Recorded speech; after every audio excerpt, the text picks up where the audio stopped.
Hi, I'm Craig Conway and welcome to the Rovers Chat, the home of everything Blackburn Rovers. Good evening, Rovers fans, and welcome to the post-match live stream as Rovers have fallen to a very disappointing 2-1 home defeat to Preston North End this evening on Friday evening, which was meant to be the night that we celebrated Alex's birthday, as you can little overlay as we went to play. But no, Tony Mowbray had other plans and decided to poo all over Alex's birthday, for which he is not forgiven. So, we're going to dissect what has been a bitterly disappointing evening tonight. I've seen lots of comments on the watch-along, which, Alex, you were part of, and already the comments are streaming in here on the stream as well. Not a nice result tonight for Rovers, but we will do it as we usually do. We'll get under the skin of the game. We'll see where it went wrong, probably where it went wrong, maybe a little bit right, but where it went wrong largely. And then we'll see what Rovers do from here. It's looking at the table now, 28 points, 6 points off the playoffs. And where do we go from here? So we will see. We've got Glenn on the panel tonight. Glenn, I'm relying on you. You need to cheer up our weekend. You are the one to take us into Saturday and at least salvage the weekend. So come on. I'm relying on you, Glenn. How are you doing? There's some positivity in there somewhere. I'm trying to find it, but hopefully it'll come out somewhere. Yes. Dredge it. We've got a whole weekend to go. You know, we're not Saturday at 5 p.m. here. We're Friday at 10 p.m. or 10 past 10. So we need something, Glenn. I'm relying on you. The weekend can only get better from here on in. That's the positivity. I knew I could rely on you. I knew it. Bloody knew it. Ollie, we've got you back with us, mate. How are you doing? Good, yeah. I'm struggling as well. I think Glenn and I are probably a couple of the most positive ones on the channel. But I'm drowning my sorrows because Rovers were awful and that I'm not 21 like Alex. And Alex, first and foremost, happy birthday. You've joined us on the watch along as well. I was really hoping for something better tonight because I lasted about 2 hours of my 21st after a horrific dirty pint from all of my friends. So the thought of you cooped up in lockdown in a uni flat on your 21st just depressed me somewhat. So I was at least hoping the watch along would do something to cheer you up. But actually, you might as well have just spent your 21st cooped up in a uni flat on your own in lockdown, hadn't you? Pretty much. I think maybe people watching this stream could say I get what I deserve for all my negative predictions. It maybe come back to bite me a little bit, but in all seriousness, I just want to say thank you to everyone who's sent me messages and all of that. It's appreciated. I know it's difficult, in lockdown and all that, but I think the main overriding emotion is real disappointment from the game, because I think that game raised a lot of questions. It raised more questions than answers. It really, I think, left us all a bit confused and muddled up. I don't know whether it's the alcohol kicking in or not, but I think I'm right by saying that game just leaves us all a bit numb and confused. And I think we'll try and dissect it and go for some light psychological therapy, maybe. I don't know. Yeah, well, we'll see. I'm going to have to split the comments into two because there are so many of them already. So I'll run through some comments. I'll go to the 6 yards advert and then I'll come back to the comments and then I'll go to the panel. So, I want everyone to have their say tonight. Chris Hayes, absolutely awful performance tonight. Tony's had his time now. Preston are a bang average team and we were clueless against them. No plan, no leadership, no hope. Newman Ali, that's the final nail in the playoff coffin. This one really hurts.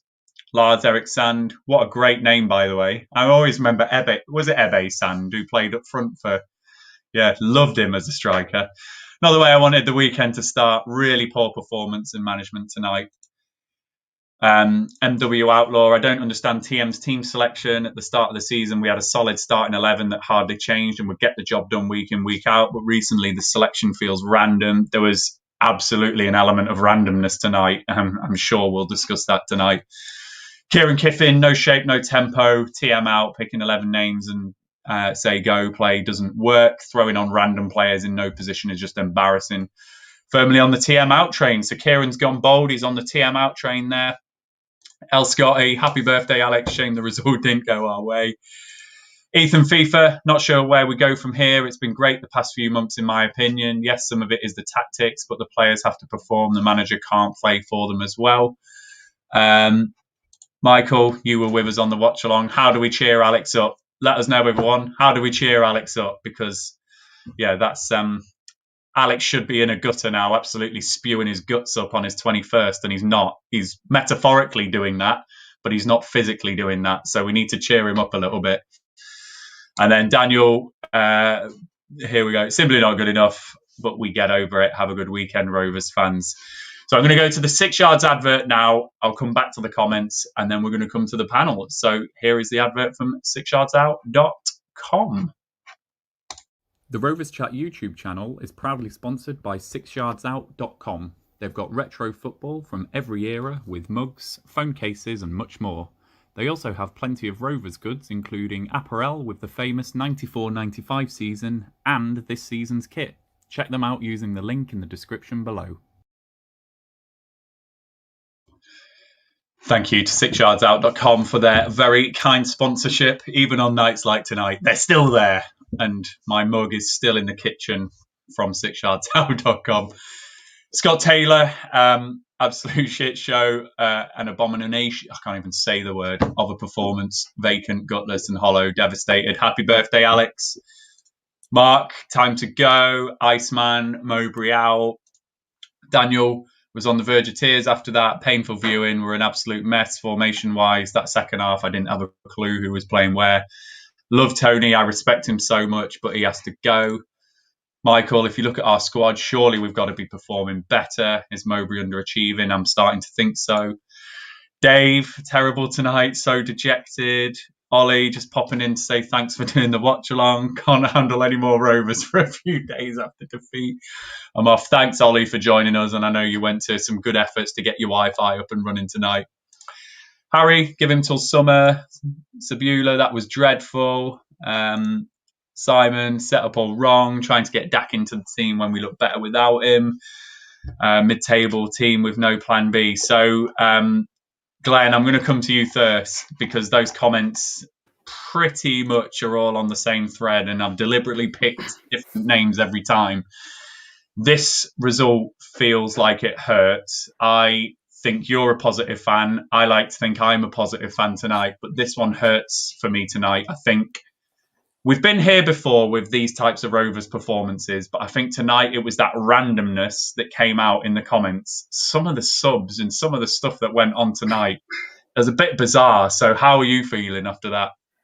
I don't know. I just feel like the thing with being a Rovers fan is you get built up with the hope and you think, you know what, we've got decent games coming up. The last time I was on, I said, get a point at QPR, take them 0-0. We'll beat Preston at home. And it's the hope, isn't it? It's that you get a bit of momentum. You think we've got some winnable games coming up.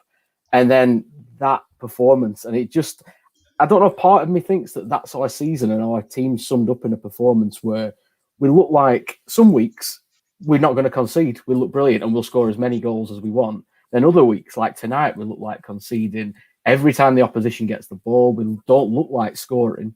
And I don't know.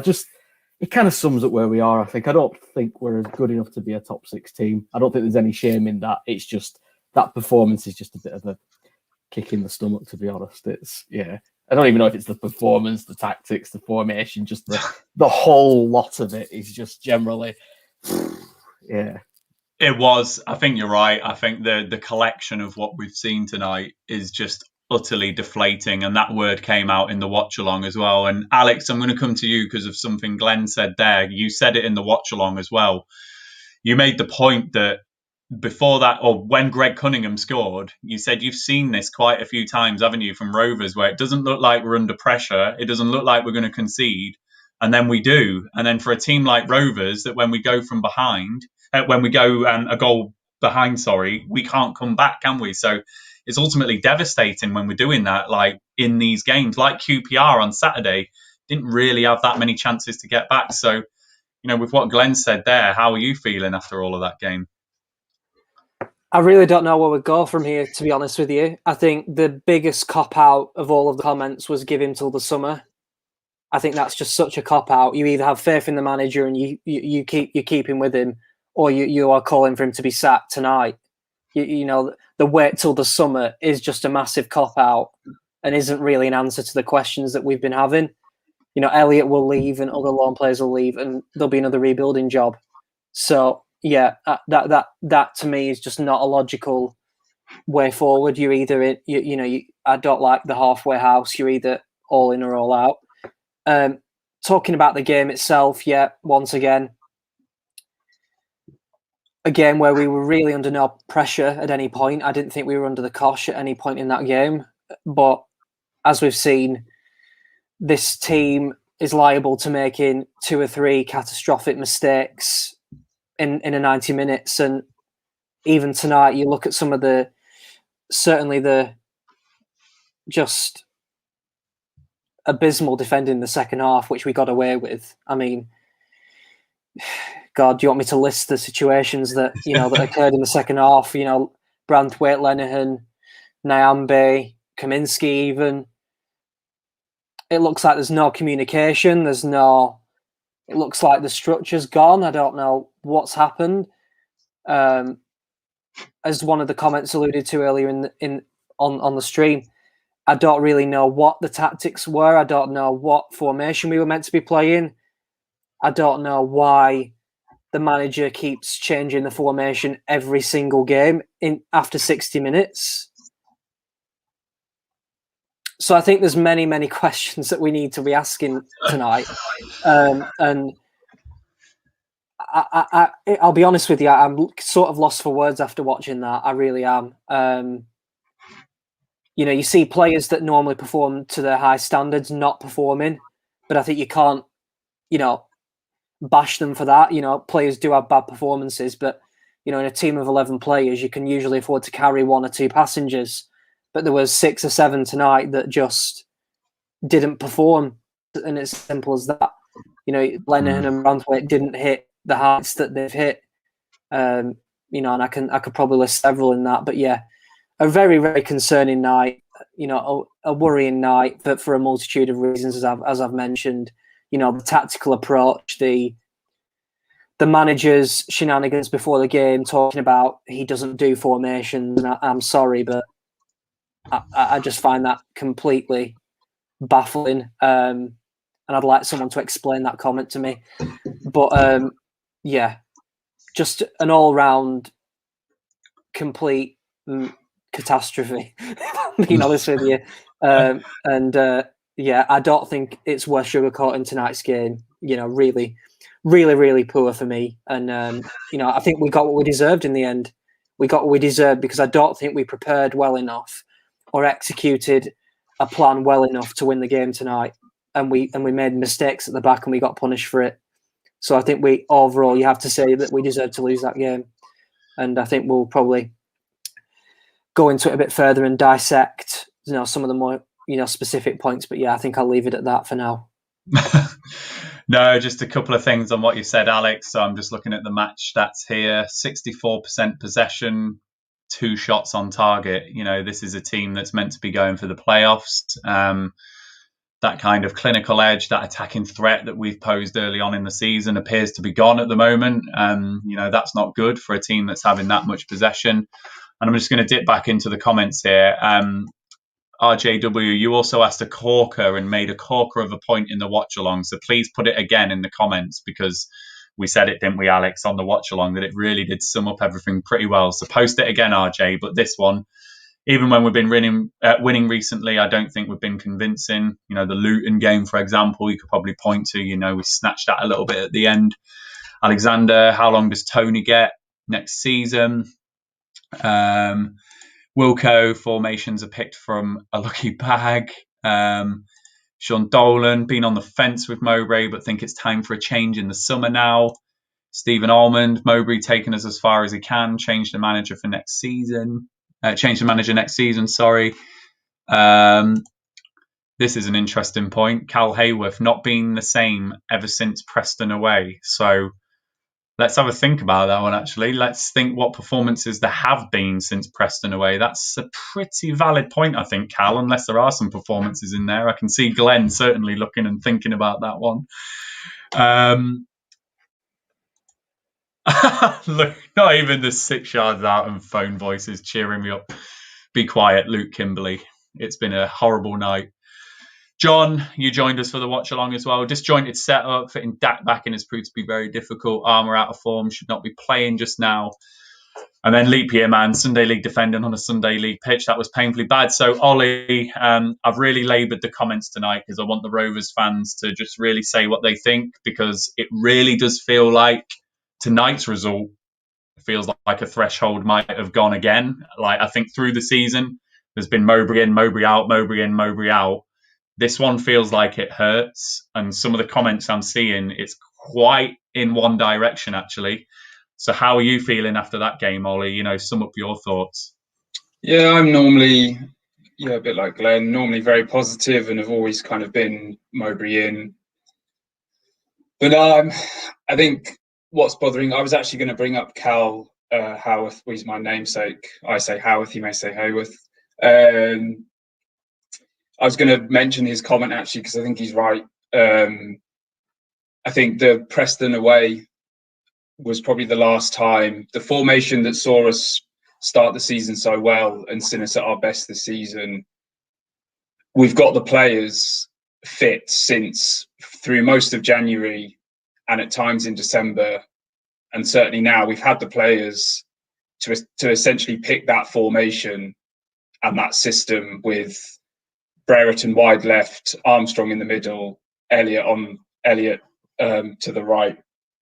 And then as long as you've got the anchor and Rothwell, and then kind of Holtby's position is up for grabs, that's what's worked really well. And I think when I've seen the team lineup, I've done a couple of the pre-match streams, I've sort of felt a little bit of dread before the games because I'd never start Gallagher. I don't know why. Why are you starting any game with Brereton on the bench and Gallagher's in the starting 11? I'll never understand. To me, that's you're trying to please expensive signings, as he did at the beginning of last season. I think where I'm starting to get annoyed is I've sat on the 1875 pod all of last season with Alex and Tom, getting annoyed with conceding sloppy goals and a lack of the formation seems a bit vague, and the plan B just seems to be from sort of 60 minutes onwards, he'll just keep substituting forwards on. It's just I'll just put all the forwards on.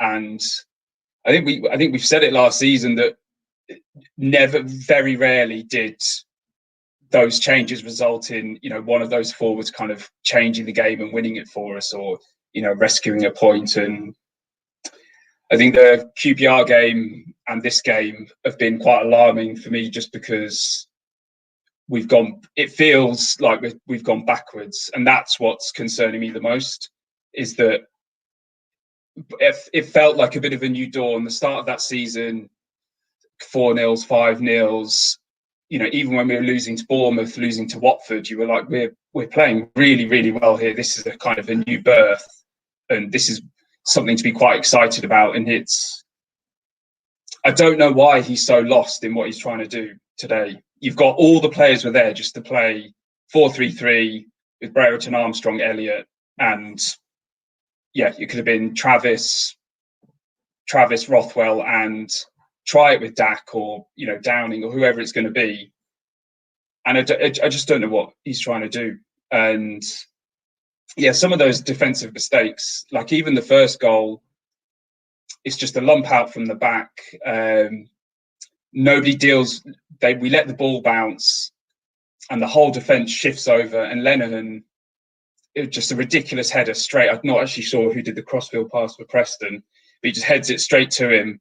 And because we've all come over, because we let the ball bounce, Nyambe's come all the way across and has left Cunningham in an ocean of space. It's a fantastic finish. Don't take away from that half volley. It's a beautiful goal. But is actually riddled with mistakes. And I mean, the second goal isn't worth discussing because it's so poor. And yeah, for all the possession, for all the subs, for whatever was going on with the formation, Preston could have had a third, a fourth.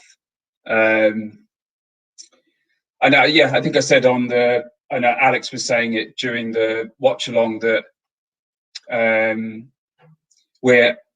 we went from top scorers having lots of shots on goal to, I mean, that's a really dated statistic in my mind. If you take the last couple of months, I think we're very shot shy. We're over the number of times, like Dolan. I'm not digging him out in the slightest, but a couple of occasions he should shoot. Elliott, about 3 occasions he should shoot.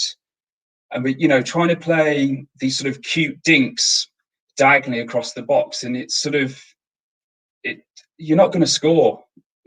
You're not going to score. They're sort of overplaying it around the box, and I don't know. Yeah, I'm a bit concerned because Mowbray just seems a bit lost because the team looks a bit lost on the pitch. So yeah, I think we need Glenn to maybe bring some positivity back because I think I'm a bit down about it today.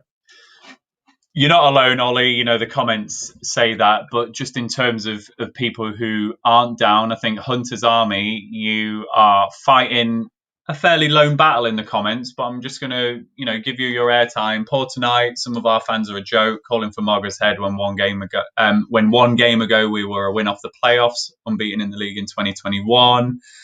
And then just following that up with, understand we've been here before, but it feels like a yo-yo effect, but think we need to calm our heads.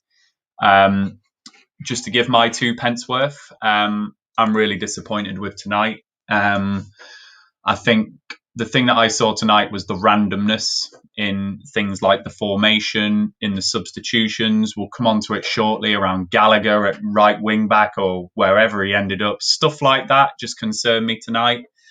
Some of the stuff that you've said, Ollie, about who started on the bench and who didn't play, players that have been really effective for him this season, not playing, that concerns me a little bit. But I always boil this down to, I'm still not hearing or seeing viable alternatives, and I still have a real fear about what happens if he does go. I want these contracts signing, and I want clarity and certainty over players like Adam Armstrong and others.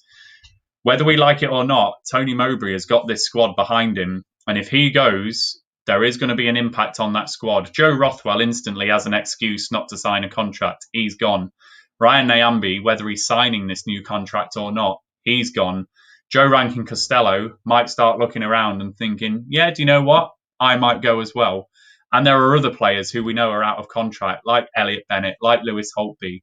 All of a sudden, you're replacing your manager and you're replacing quite a lot of the players in the squad, and you're finding yourself in the summer with quite a big rebuild to do if we let Mowbray go. So I'm willing to see what other alternatives there are, but I'm still just fearful of the contract situation and other things like that. My position is I really want us to bridge this season.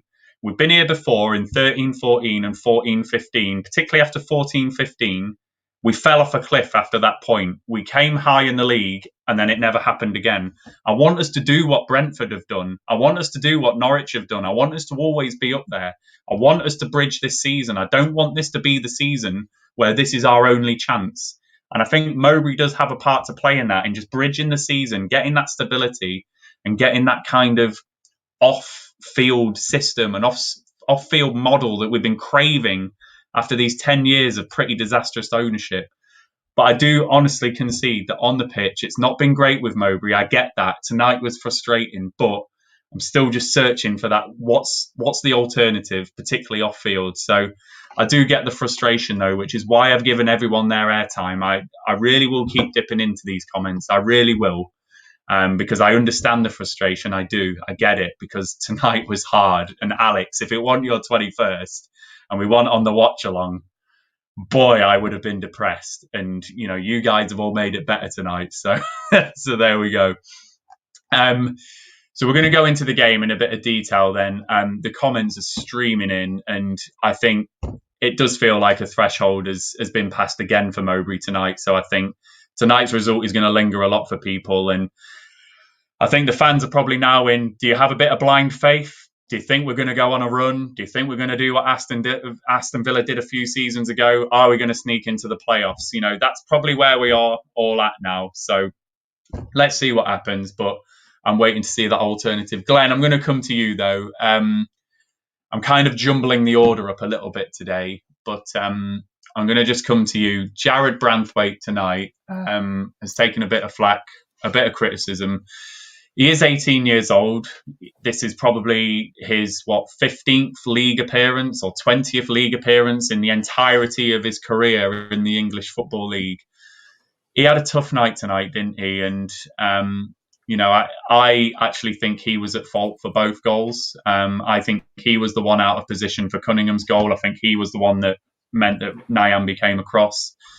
And then the second goal, he was the one that was marking Liam Lindsay. So, what do you think Mowbray should do with Branthwaite in the next game? Do we bring Harwood Bellis in? What do we do?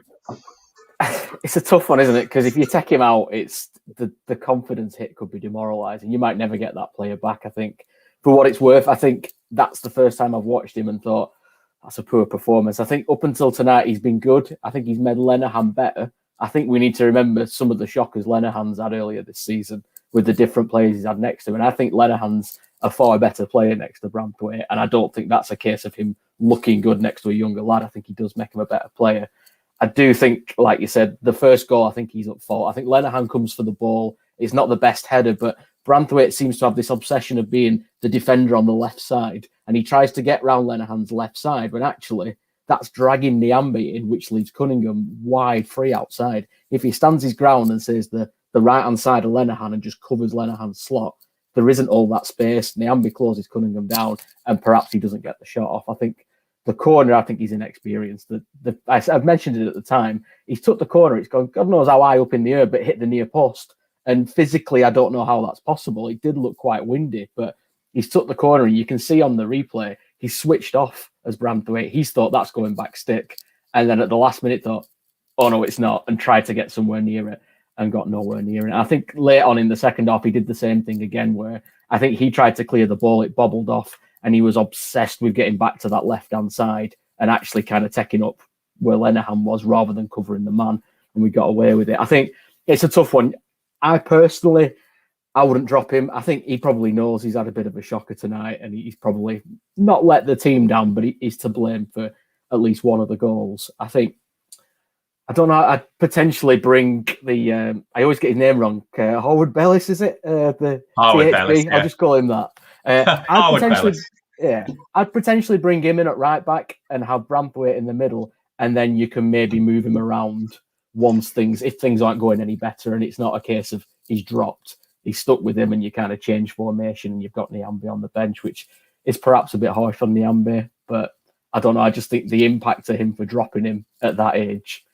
In saying that, though, he did square up to Neil Warnock, so maybe he has got some cojones about him. But yeah, I don't know. It's I think just to kind of tip back into what we said before about Mowbray, I've seen quite a few comments in there about this is the best squad we've got. We should be doing better with this squad and things. And yeah, Mowbray's decisions, formation-wise and tactics-wise, are questioning sometimes. But at the end of the day, those players should be creating something. They should be, like Oliver said, there was a couple of times later on where Elliott's got the ball central. You think, have a pop, just hit a shot off. Get a shot off instead of trying to dink it over someone. I think there was a comment in there from someone was saying Preston's press worked really well, and I think that undid us. They pressed us high. Kaminski had to go long, and you've got, is 5.5 foot Adam Armstrong trying to win a header, hold the ball up, and you're straight away back on the back foot again. I don't know. I think my frustration would be, let's just give it a go from the off. Second half, we had Elliott on, we had Dolan on, we've got Dak in there, we've got Armstrong up front, and we're having a proper go.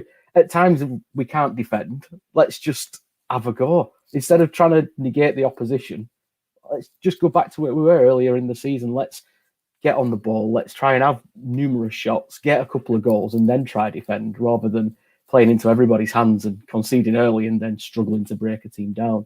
I think that's my frustration, is there's obvious quality in there. I mean, you've got Dolan came on, he had an impact. Elliott's had an impact. Just kind of, if we're going to go down swinging. It's kind of like, I don't know, just give us something to shout about at least tonight. I don't know. I'm trying to be positive. It is hard, and I promised the comment from RJ because I'm going to come to you, Ollie, because Alex has seen this before on the watch along, and as we got towards the end of that game, RJ put this into the watch along, and I was like, yeah, that is just like a real summary of where we're at. So I'll bring it up here.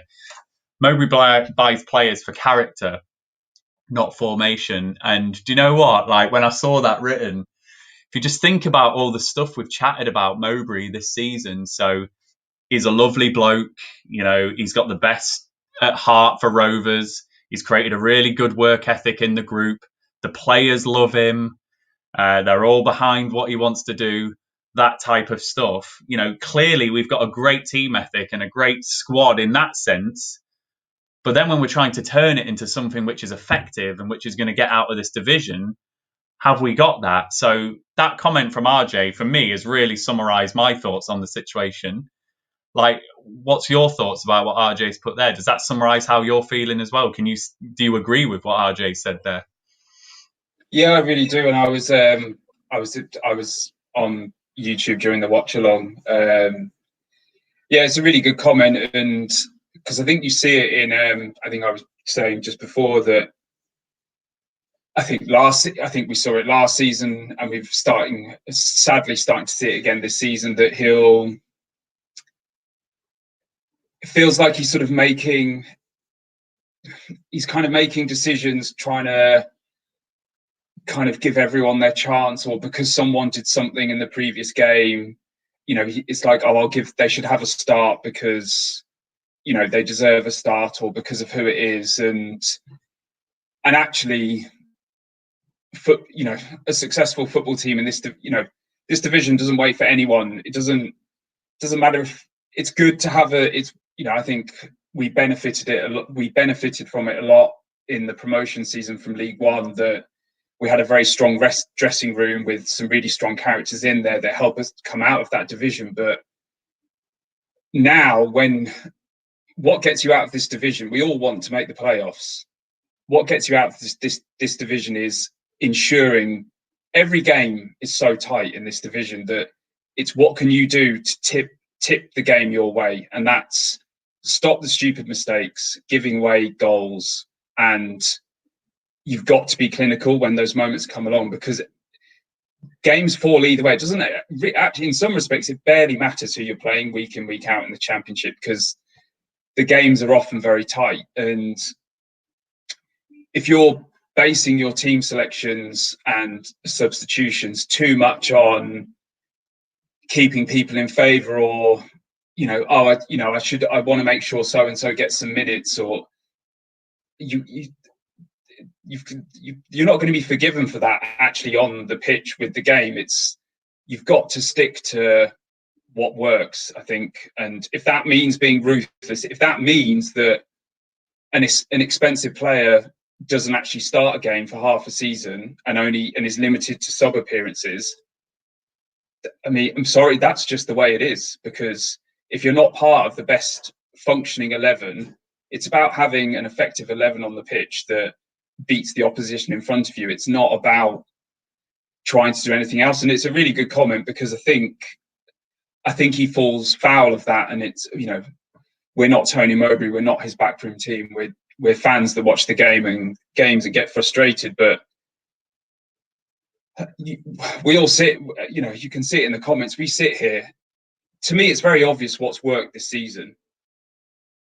And we didn't do any of those things. You know, when we beat Preston 3-0 at Deepdale, or, you know, we thrashed Derby 4-0 away, or we run Norwich really close, playing very well. We're not playing like that at all. We're not even set up to play like that from the first whistle.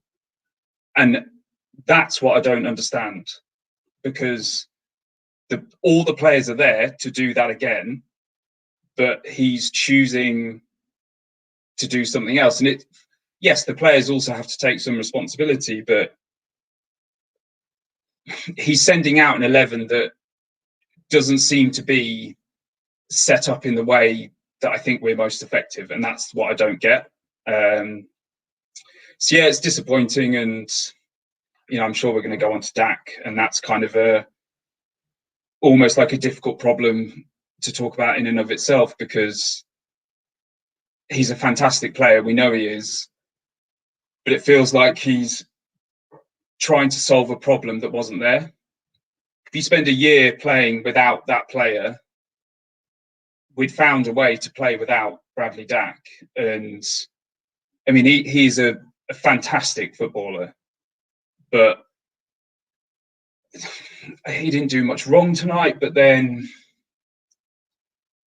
he's sort of coming deep to get the ball. And, you know, I think we've been at our best when we're quite fluid and playing very quickly through midfield. And he's receiving the ball with his back to goal in midfield, and he wants to have that body contact and wrestling with midfielders, and kept getting the ball nicked off him because they doubled up, and then Preston are on the attack. And that, I don't know, it's difficult, I think. But it was a fantastic comment, because it's something that I would always say is positive, as I've always been about Mowbray. It's something he's very guilty of, and it annoyed me last season, and it's starting to creep into this season. I think when things haven't been quite right, but we're tinkering with the formation, and then too many substitutions, or kind of odd substitutions, and well, we're not playing well when we have been winning, and now we're not playing well and we're not getting any points. So it's it's not a very good place this evening. But yeah. No, it's not. And Rovers fans, before I come on to the next comment that I've had, Ollie touched on something that we did say on the watch along, which was we were really excited about the return of Bradley Dack, and we couldn't wait for him to come back. Lewis Travis has slotted back into this side fairly seamlessly because of the position that he plays, but has Bradley Dack slotted back into this side yet? And what do we need to do? Mowbray's tried to change it up tonight, I think, with the formation to get Dack playing. Elliott's on the bench, Brereton's on the bench, and Bradley Dack starts. And I think he's changed that formation slightly. Is it working? And what do we need to do to get Bradley Dack back into this side? So let us know in the comments whilst we just do this next question. Alex, I'm going to come to you in a moment, but I'll just answer it first. Mickey, Ryan, please, what is our identity? Sky Sports flashed up something in the game, second half, I think it was, where it said about the number of goals and chances, I think it was, that we created in the first half of the season compared to the second half of the season. And I think in the second half of the season, it was something like 10 goals or whatever. I can't remember the stats specifically. If you'd asked me this at the start of the season, what is our identity? I would have said possession-based, at times a very high press, obviously attacking and scoring goals. You know, those are the three things that really would have come out, and that really reflected the results and where we were in the table at that point. Our identity now, I'm not so sure. I don't know what our style of play is, and I think that's been reflected in the formations. It's been reflected in some of the recent results, even the games that we've won. Have we really smashed that team? Have we really kind of wiped them off the park like a Brentford side would? I'm not sure. So I don't know what our identity is at the moment, apart from I know that they play for this manager. I know that they have the best for this club, but is that enough to get us out of this division? Alex, I'm going to come to you on this question. You know, based on what you've seen tonight and the formation that we started with, and the way that Mowbray seems to keep respecting the opposition way too much with things like Elliott on the bench. Yes, he needed a rest, but this is Preston at home. Brereton on the bench. This is a guy that we've all been waxing lyrical about all season. You know, what is our identity? What are we trying to do as a side? Or do we have an identity? Is our identity that we're just going to play to what the opposition puts out? That is a question that really kind of cuts right to the heart of the matter that we're discussing tonight. We didn't have an identity tonight. The reason we don't have an identity is because Tony Mowbray's got too many options to choose from. Whenever Mowbray has been backed against a wall, the loss away at Oldham in League One, when he needed to change tack to stop himself from getting sacked, and at the start of this season, and the loss of Bradley Dack to injury. Both of those instances caused Mowbray to change tack and to put his foot down and say, no, this is the way we are going to play. Come hell or high water, this is the way we are going to play, and we will pick players accordingly. What we've seen since the return of Dak, and to a lesser extent Travis, is, in my opinion, a complete mishmash. I don't have a clue what we're doing from one game to the next. I don't have a clue what we're doing during the games. I don't know what the plan is. I don't know what the plan is to create chances. And then to add to the misery, the defence has started to be caught out by just a bit of attritional pressing, just a bit of attritional championship pressing from Preston North End today. Nothing special, nothing technical, causes all sorts of problems. And what I would say is that, you know, you look at Branthwaite today and you see the mistake he made for the second goal, and I don't want to dig him out too much. He's a young kid, but they're the sort of things you get away with at the under-23s level. Or if you don't get away with it and the opposition team scores, the manager gives you a pat on the back and you forget about it the next day. In the Championship, it's high stakes. You can't afford to be making mistakes like that. You get punished for it. And he got punished tonight, didn't he? He really did get punished. To go back to the question about our identity, I've been quite public about my reluctance to back Mowbray at points in his tenure, particularly when we've been on bad runs in the past. I'll front up to that. I don't mind being, you know, admitting to that I've questioned his position before. However, the fan base this season persuaded me that I should persist with Mowbray and trust in the process, because the style of football we were playing led me to believe, and led us all to believe, that we were going in the right direction, and that if we didn't get promoted this season, that there was a plan in place and a structure in place and a formation and a recruitment department in place to execute that plan going forward, even if we lost players due to big money sales. What we've seen over the last few weeks is a complete disintegration of that. And what I did say after the Luton game, I think, was winning and not playing well is forgivable, but losing while playing like we did tonight is unforgivable. Absolutely unforgivable. You cannot go into a local derby at home. I don't care what people say about Preston North End and, oh, they think the game's bigger than... They think the game's bigger for them than it is for us. I don't care about that. I care about Blackburn Rovers and the Blackburn Rovers players going onto that pitch tonight and winning the 50-50 battles, winning the 50-50 duels. I was just completely baffled by that game tonight. Just totally baffled. Even in the first half, when by the initial formation and the mentality of the players. And I think the earlier comments, you know, summed it up quite well. You know, why do we always go on these roller coaster runs of losses and wins rather than consistency?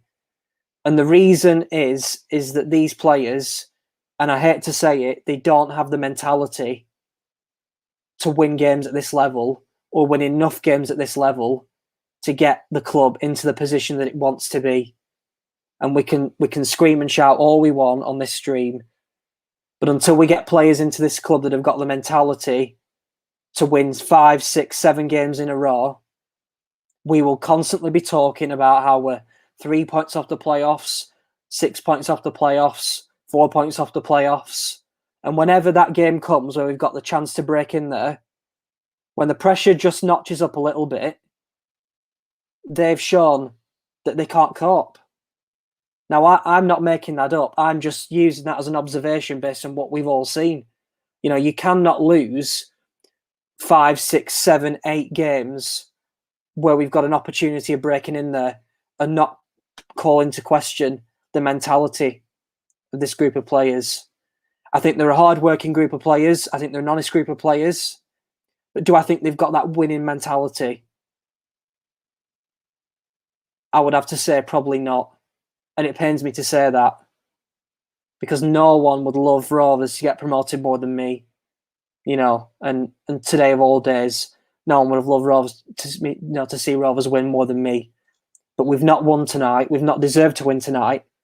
And I think we all need to face up to the facts of why we've not won tonight. Sloppy defending, shambolic tactical errors, I think, during the game, and a little bit of attritional play from Preston that we've not been able to cope with. And it's as simple as that, really. And yeah, bitterly disappointing. People will probably criticise me in the comments for being a bit too hard on them, but I'm just saying it how I see it. I'm here as a Rovers fan like you guys. I'd love to see my club do well, and I'd do anything to see him do well. And I'm just stating where I think it's going wrong at the minute. And yeah, it's really frustrating and really a big concern for me, because I have actually seen snippets of Mowbray's interviews tonight, and he looks as deflated as we are, and I think he really cares about wanting this club to do well, but you have to produce the goods. And yeah, I think there'll be many fans tonight that are, getting a bit touchy about his position, and rightly so. As I said, to lose and play like we did tonight is unforgivable, and it will cause fans to question his position.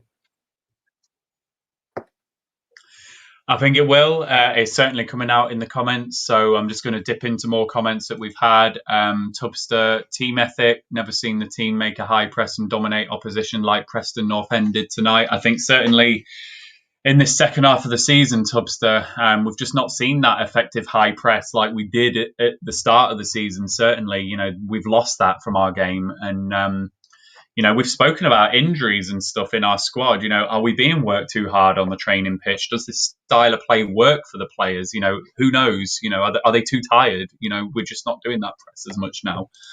Matt, not starting your best players in a derby is an odd one for me from the start, that is. Alexander Haben, did Souness worry about keeping players happy? No, he was ruthless and got the results to get promotion. So again, that's just backing up this whole Mowbray keeping the players happy.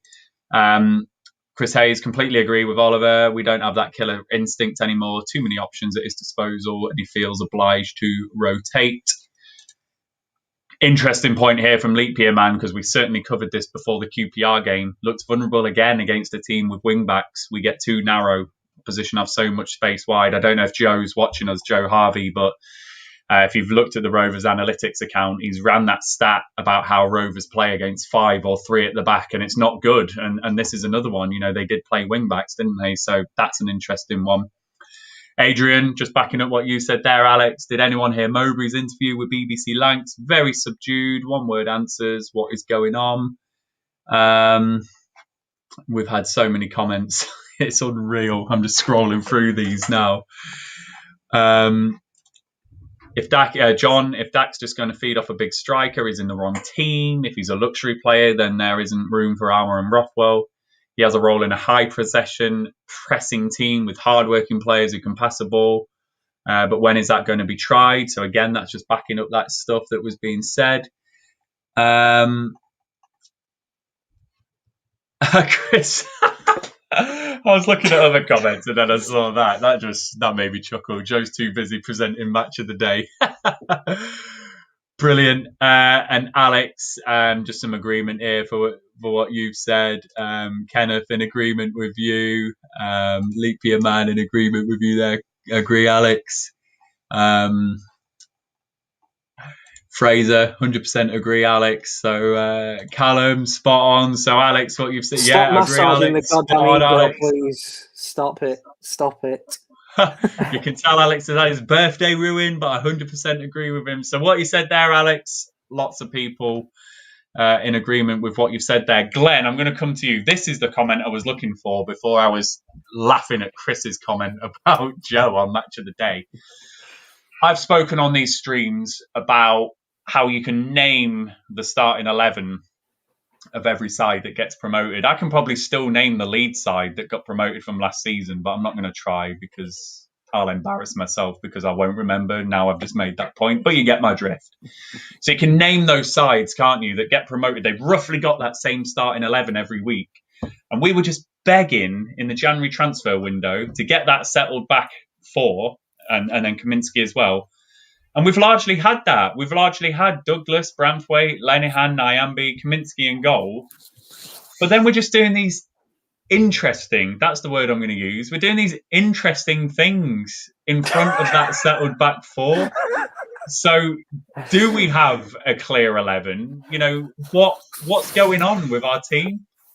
I think my thought takes me back to, like, if you think about the team that won the league, you could probably name the starting 11, couldn't you, back in the 90s? You could name who that starting 11 was. Under Souness, you'd have a good shot at naming that starting 11. Under Hughes, you'd know roughly what the 11 was. It just seems to be there's so much change, and I think a lot of it at the defence was enforced earlier in the season, and we were kind of, Williams would come in, he'd get injured. Wharton would come in, he'd get injured. And it was whoever played there would get injured. And it was like, we had a settled back four for kind of 3 games up until the QPR game. And it was, we've got a settled back four here, we're doing all right. Then Barry Douglas, did his missus decide to have a kid? Is that what happened? And that's what ruined it. So then basically we have to draft Belling and it's all gone to pot. But basically we had a back four that was settled and it looked all right. I mean, if we move through the team into midfield, we all know Tony's penchant for a midfielder. If there's one going, he'll snap them up. I mean, there was talk of the guy from Fulham. I forget his name now. He ended up going somewhere in the Championship. His name's gone. But again, you saw it. You thought, Tony, we don't need another option in midfield. We've got so many. I mean, I'd forgot about Corey Evans, and there's a Northern Ireland International coming up, so he's fit again. So he's going to be slotting in somewhere. And you just think, let's have a settled team. I looked at that team today, and I saw the names on the team sheet. And I thought, right, so we've got Armstrong up front. That'll be that. Gallagher will be out wide, right. So is that going to be in the hole? Is he going to be on the left, or is he going to be in centre midfield? And where he's going to be, does that mean Rothwell's going to get moved out wide? Where we've played him there before and he showed flashes but didn't really do anything. But then we put him in centre midfield and he seems to flourish from game to game. Other games he's a bit non-existent. And he just seems a little bit like trying to be too clever, like dropping Elliott. I saw the comment before, why have we dropped the best player for a derby? It sums it up. You play your best team. I think I saw something the other day about training and how we trained on the pitch at Ewood because we didn't use the indoor centre because we were worried about muscle injuries. So, but what's the point of the indoor centre? Because it's always those same conditions in the indoor centre. And does that then play a part into something? So are we so concerned about muscle injuries that we're not playing the press? And we're not playing the press because, Tribal went off injured quite early on against Huddersfield, so we don't really want to push getting another midfielder injured because window's shut, so I can't go out and get another one. It just seems like midfield is a bit like the problem now. Like I don't want to say happy, but I was content that we were struggling because of the back four and we weren't getting a consistent centre-half partnership. We were kind of changing Bell and Douglas a little bit, and I thought we'll be all right when that settles down. And that looked good. And then it seems to be the midfield now, and it's moved up. And I think coming back to some of the comments about Dak and him being a kind of big man striker merchant, there was part of me this week thought, can we get Danny Graham back for a few months? Just get him in just as an option off the bench. It brings the best out of Dak. It's a plan B. And you think, no, we've moved on from there. But have we moved on from there? And is it all now just Armstrong's through the middle? Let's keep playing these tiki-taka football, trying to create opportunities when from time to time, let's kind of hoof it. And today we took Gallagher off with 10 minutes to go. And I kind of said, we're going to be pushing for a goal here, yet we've taken off probably our biggest aerial threat when we're probably going to want to lump it in the box. And I've kind of gone off on a tangent there, a little bit of a rant, but I do think that there's too many options in midfield. He's got so many players when they're all fit.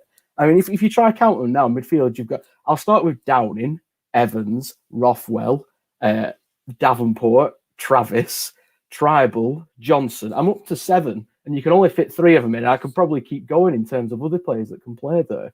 And he feels like I'm going to have to give them all some game time, but that doesn't work. You need a settled system. And they're just, even the subs at half time, I think he took Davenport and Rothwell off for Dolan and Downing. And even that, in my head, I'm thinking, I don't know how that works. I can't help but feel that leaves us a little bit exposed in the middle.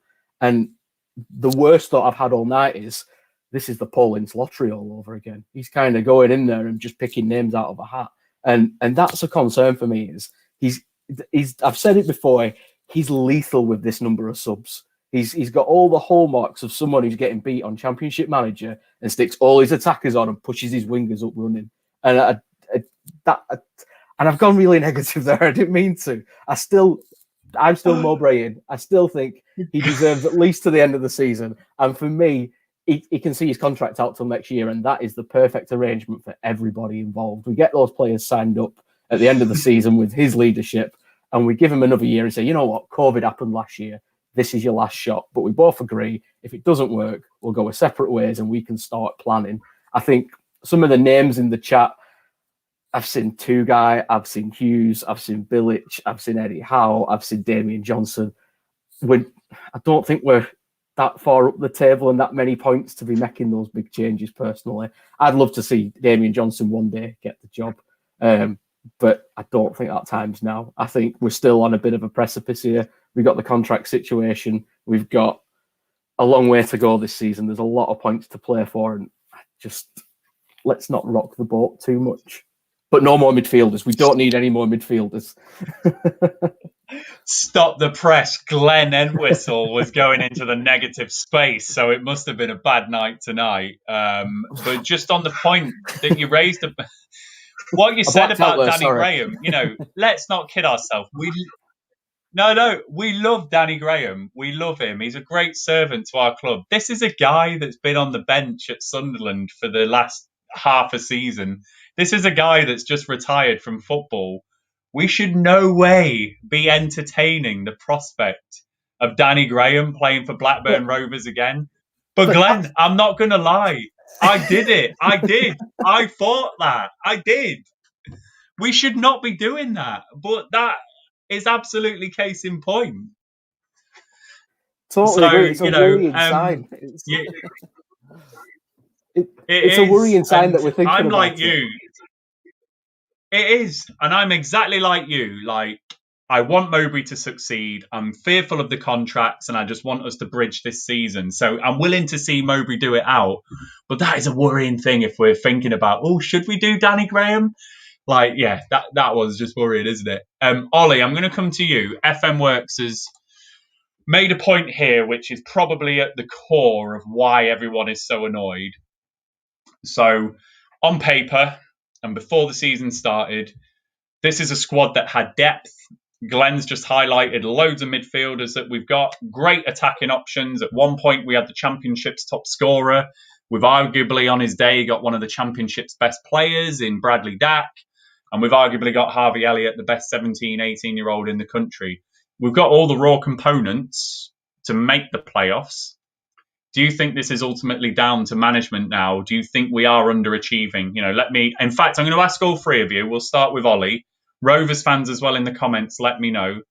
Are Rovers underachieving with this squad now? Should we be closer or within that top six? So, Ollie, let me know what you think. Yeah, I think we are. I think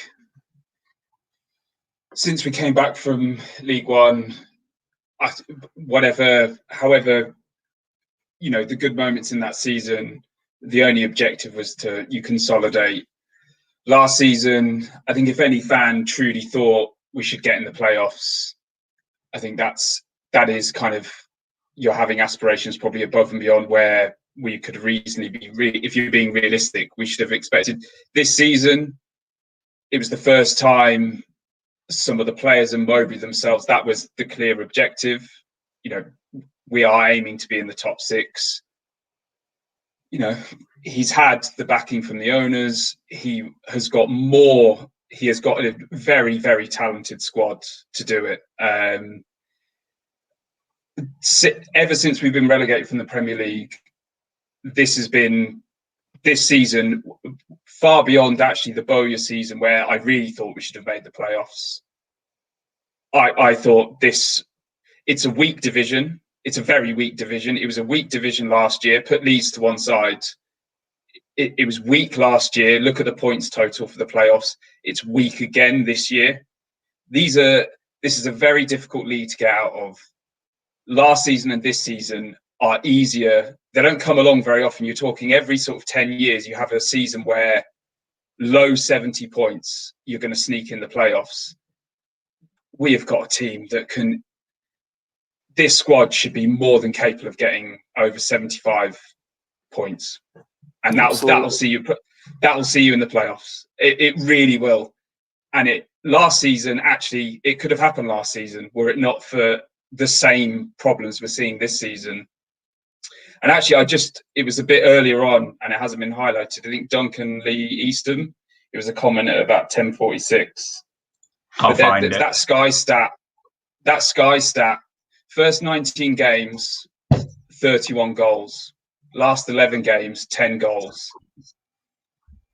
And, even Sky earlier on, like, the pre-match stuff, they're talking about, Armstrong, second top scorer, Blackburn, very attacking, lots of shots. We haven't been that side for ages this season. It's been really long time, like Preston away, as Cal said earlier. Those stats are really dated now, and no, there's no excuse. We are underperforming, and we're gonna, it's going to be a low points total for 6th this season. And I'm going to be as disappointed as any Rovers fan that it's there. It's really there. Like Bournemouth are not a very good side. They're not. They've sacked Tyndall. Maybe even 5th is up for grabs, and it's not. You've just got to, as Alex said earlier, you've just got to have that fight and that consistency and that mentality. And I just feel that he's been with this squad long enough, and he has seen an 11 perform like those early season stats. He's seen that 11 and the system work, and just do it every week. Just do it every single week with the right players, and it's got to be better than we offered up tonight. But yeah, simple answer to the question: we're underperforming. No, don't worry. Don't worry about it being a simple answer, because I think it's a really complex issue at the moment. And I think at the core of the answer is the fact that we all love Mowbray. We all love the job he's done. We all love the rescue job that he's done. And that's what makes it so difficult when we're saying these things. We don't want to talk in this way. We'd all have nothing more than for Mowbray to complete this job. But I think legitimately now, questions are being asked. Is he the man to get us promoted? I think the stats are really stacking up against him now. And, crazy thing. Honestly, if you didn't do the watch along earlier, it was Michael Pearson coined the phrase "gaffoo" for Sam Gallagher at right back. I mean, come on, Sam Gallagher at right back, that just sums it up tonight. And we can't have things like this. So don't worry about it being a complex response, Ollie, because he's throwing us at all these different things: formations, players, midfielders, Danny Graham, all these things are slotting in there now. Rovers fans, we're going to end the stream shortly. This one has been so exclusively just on where we're at as a club. We've done nothing about the game tonight, which I think is probably just reflective of where we're all at. It's a really disappointing result tonight. We'd love to be talking more positively about the fact that we beat Preston. We're closer to the playoffs. What can we do now? It's not gone that way tonight. So it doesn't matter that this is the type of conversation we've had. If you're looking for some detailed match analysis, we've not done it tonight. So sorry. But I think we've had a good discussion about just where we are as a club. So we will end it shortly. Alex, I'm going to come to you then. Same question. I'll bring up FM Works' comment here. Again, this is at the core. Are we now underachieving? What's your thoughts? I'll say what Ollie said in much fewer words. Yes. You look at Preston's team tonight. How many of those Preston players would you put in our team before a game? Rovers' best 11, how many Preston players get in that team? What? Maybe Ben Pearson and Ben Davies before they both left. But I'm struggling other than that, actually. That's a fair point. And they beat us tonight. Let's look at the side up there at the top division. Reading, They finished below last season. They didn't spend any money in the summer. They sacked their manager and brought a new manager in who I'd never heard of, and no one on this stream had ever heard of. And they're now sat comfortably in the playoffs. The reason that the fans are getting so angry at the minute is that they look at the squad and they see how crucial this season is. 𝐏𝐻𝐕𝐈𝐃 will not be coming back next season. I think we can all agree on that. Branthwaite will not be coming back. Harwood Bellis will not be coming back. Adam Armstrong will probably not be here next season.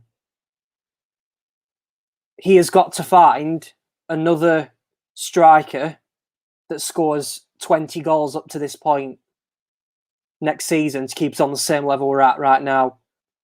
Ryan Namby might not sign a new contract. We've got numerous other contracts not signed. This is a really crucial moment for this football club.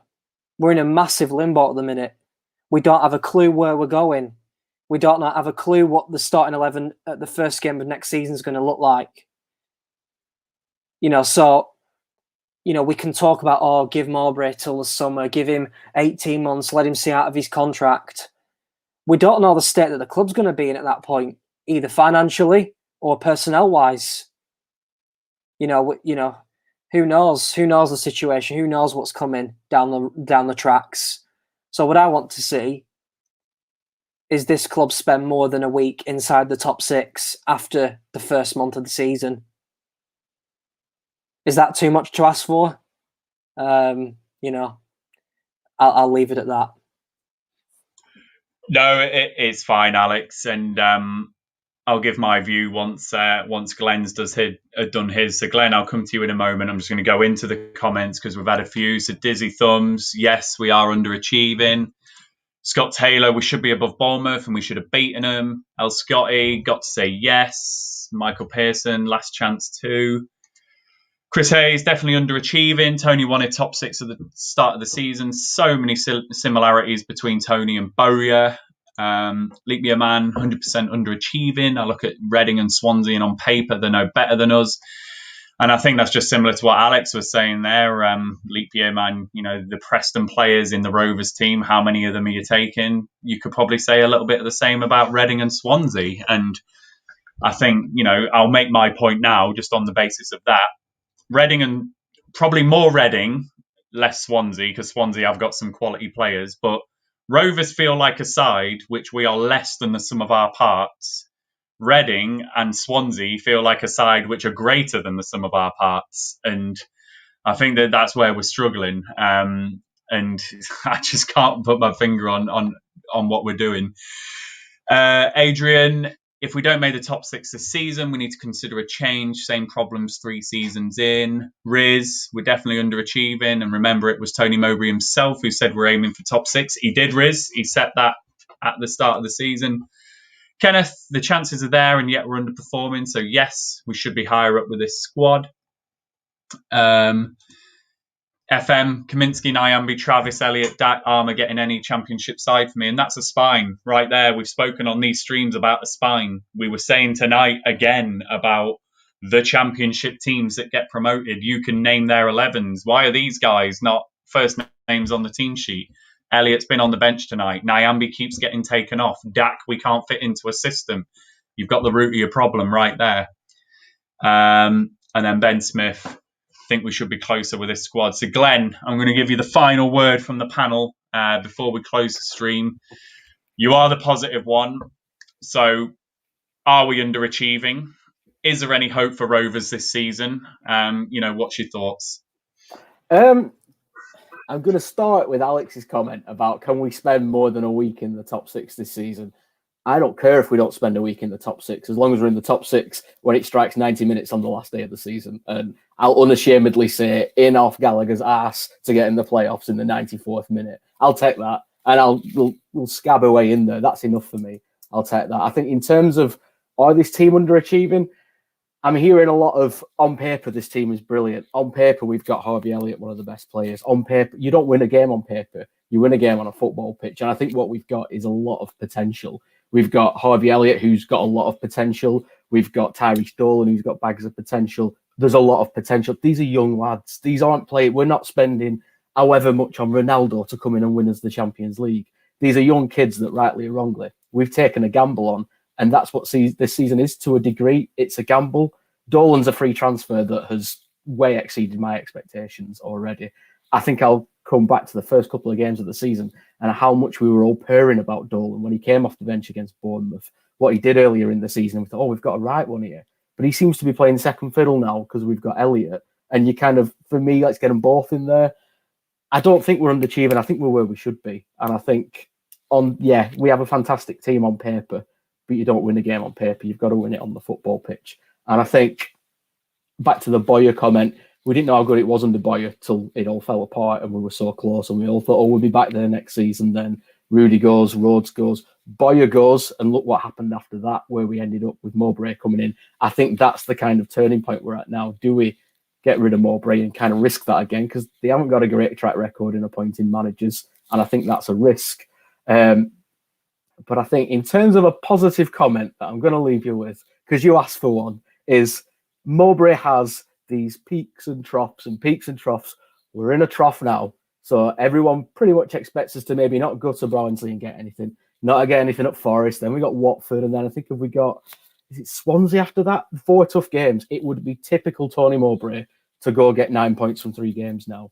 And as long as that peak and that floor ends with us peaking at the right time, I'm going to be massively biased in my optimism that will come good. And that's about as, I'm having to tease it out of me there a little bit, but that's my positive comment. And that's what I'm going to leave you on. Glenn, I love it. I knew I could rely on you. We said it at the start of the stream and you've done it. So absolutely. Just to give my 2 pence worth, I love Tony Mowbray. I love the stability that he's brought to the club. I love the fact that I enjoy watching Rovers now after many years of not enjoying Rovers and whatever. So I love all of that side of things. But I absolutely think we are a team. As I just said in that little thing that I said to Alex, I think we are a team that is less than the sum of our parts. Everything is right about this football club. I can't point at anything that's wrong off the pitch. I really can't. Even the owners are still putting the money in. Everything is right. The conditions are there. Got a great academy. We've got some great young players. We've got great relationships with some top Premier League clubs that are trusting us with their best players. Everything's right for this team to do well, and something's going wrong somewhere that's not translating into those consistent results, not translating into what Alex said about being in the top 6 and being there consistently and those peaks and troughs like Glenn has just said. So something's not quite right. So I do think we are underachieving. We absolutely are. But I'm not Mowbray out. I'm not, because of that stuff that I was saying earlier about I want us to bridge this season. I need the future of this club not to fall on its arse like it did from 14-15 onwards. I want the contract signed, I want the clarity, and I want us to feel like, okay, we've come 9th, we've come 10th, but we're going to go again. And at the moment, I'm not convinced that sacking Mowbray allows us to go again. I think we sack Mowbray and then it's a summer of uncertainty. What happens? What's going on? Who are we bringing in? Do we trust the manager? Are Venky's going to sack him? What do Venky's do next? And I think it just sets off a run of events that maybe we're not prepared for. So we are in blind faith territory. I'm not saying Mowbray's going to get us promoted. He's probably not. But I just want us just to, maybe now's the time to stick and not twist. That's kind of where I'm at as a fan. And yeah, that's where I'm at, definitely. 𝐿_Scotty. I was just looking at the spam comments coming in, and 𝐿_Scotty, you're an absolute legend for putting that. That is definitely the way to end it. So, Rovers fans, we're going to end the stream in a moment. So, thank you for sticking with us tonight. It's been a thoroughly disappointing night tonight. It's not the way we wanted to celebrate Alex's birthday. We all wanted to get rat-arsed on a live stream and celebrate a Rovers win, but it's not quite gone that way. So instead, we've basically had an hour and 16 minutes about chatting whether Rovers are going to go up under Tony Mowbray and the merits of the manager. And that's there. That is going to be the undertone all season now. So We will see. But Ollie, thanks for joining us tonight, mate. I know it's been hard, tough result, but thank you for joining us again. No, good. Yeah, sorry. Monologues and rants, but yeah, it's good. Therapy. It's therapy. We all express ourselves in different ways. There's been plenty of comments on there. And, you know, that's it. Everyone's had their say. And it's just what you think of Mowbray, what you think of the club, etc., etc. Glenn, thank you ever so much for bringing your positivity. I knew I could rely on you at the end. And people were laughing at you making those comments before we got spammed. There we go. Glenn. Love it, Glenn. 𝐿𝐿𝐷=BK. There we go. Looking forward to the next 4 games. There you go, Glenn. You've done it. I asked you to do it. I'm already looking forward to Barnsley. That's it. Bring it on. I just like to say happy birthday to Alex, and it must be horrendous. I'm watching that, and obviously lockdown and stuff. So we definitely need a pint when this is all over. Happy birthday. Thank you. And Alex, we'll bring up the little graphic again. Here we go. Happy birthday to Alex. And we'll keep Scott Taylor's comment there because you are a boss. Happy birthday to you, Alex. I hope we've made it more enjoyable and more bearable than what it should have been on your 21st. But thank you, Alex, for joining us on both the watch along and the post-match live stream. That's a good innings that you've done tonight, dissecting and enjoying, in inverted commas, a Rovers game tonight. So thank you very much, Ryan, and once again, just thank you to everyone who's put messages in the chat. It's much appreciated. I think I speak for all of us by saying that we all really enjoy doing these streams. It provides a bit of therapy during this lockdown and all the tough times going on in the world at the minute. So yeah, we really enjoy doing them, and I think we're really close now to 1,000 subscribers. So if you've not hit the subscribe button on the channel, then please do, and we'll keep doing these post-match reviews. I think tonight we've just freewheeled it a bit, and I think we've talked about what's on the fans' minds at the minute, and I think that's what we should be doing. And yeah, I thank you, Ryan, for hosting this and putting all the hours in that you do, and because it's it's your role really, and your effort. So yeah, thanks to you for letting all this run smoothly, and thanks to everyone for watching, because I think we've had really good figures tonight. So yeah, just thank you so much to everyone, really. I think that's all I have to say. Hopefully next week we're a bit more positive, but yeah, I think this one will be a bit sore for a few days, to be honest with you. It will. They don't always run smoothly. If you saw on the other side last night, I was on a potato, apparently, with how my video looked. Honestly, go and check on the other side out from last night. My screen was just absolutely horrendous. I don't know what was going on. And I got kicked out last week, didn't I, because of my internet connection. So they don't always go smoothly. But no, absolutely back up what you're saying, Alex. I love this, and I love the interactions that we get. So thank you to everyone for joining us tonight. Great to see the regulars, as we always do. I'm just going to finish with the comments, actually, because Rovers have lost, but it's you guys that make it worth it. I'm going to start with this one, though. Ryan wouldn't have gambled on Bullseye. That is so funny, Chris, because I do always watch Bullseye on Challenge TV. I still watch it, and I still love it. And it amazes me, just the prizes on that show. That's my favourite part, when they wheel out the 8 prizes on Bully's prize board and how crap those prizes are. But yeah, I probably wouldn't have gambled, actually. That was a lot of money back then, 200 quid, Always next year, Alex. And thank you, Michael. Going to just run through these comments. We love bringing this. Yeah, Riz, horrible game, horrible result. Pleased that we brought you an enjoyable programme. There we go. Just want to run through all of these. Done them all effort. And as Alex said, if you're not subscribed to our YouTube channel, hit that subscribe button. Please tell your friends. We are so close to 1,000 subscribers. After some joker decided to mug us off on deadline day with Jonathan. So we didn't get to 1,000. Someone was pissing about with us. So please do tell your friends and get them to hit that subscribe button so we do get to 1,000 subscribers, and we'll keep rolling out the content. Please follow us on Twitter. We are rovers_chat on Twitter. And we'll be back on Tuesday night with On the Other Side with the legendary Andy, the Barnsley fan. If you've not seen him, tune in on Tuesday night and see this guy. He's brilliant, the Barnsley fans. So he's been our favourite guest this season. So tune in on Tuesday. Then Wednesday night, we'll have the watch along and the pre and post matches we've done tonight as well. So do join us on Wednesday night for the game against Barnsley. And yeah, enjoy the rest of your weekend. Rovers have set it up nicely. As Glenn said earlier, the only way is up. The weekend can only get better. So enjoy the rest of your weekend. Enjoy your Saturday without Rovers. And we will leave you with the message from 𝐂𝐎𝐿𝐿.com. See you later. Hi, I'm Craig Conway, and you can check out my chat with the 1875 podcast on Monday, the 8th of February at 5 p.m. The Rovers Chat YouTube channel is proudly sponsored by 𝐂𝐎𝐿𝐿.com. They've got retro football from every era with mugs, phone cases and much more. They also have plenty of Rovers goods, including apparel with the famous 94-95 season and this season's kit. Check them out using the link in the description below.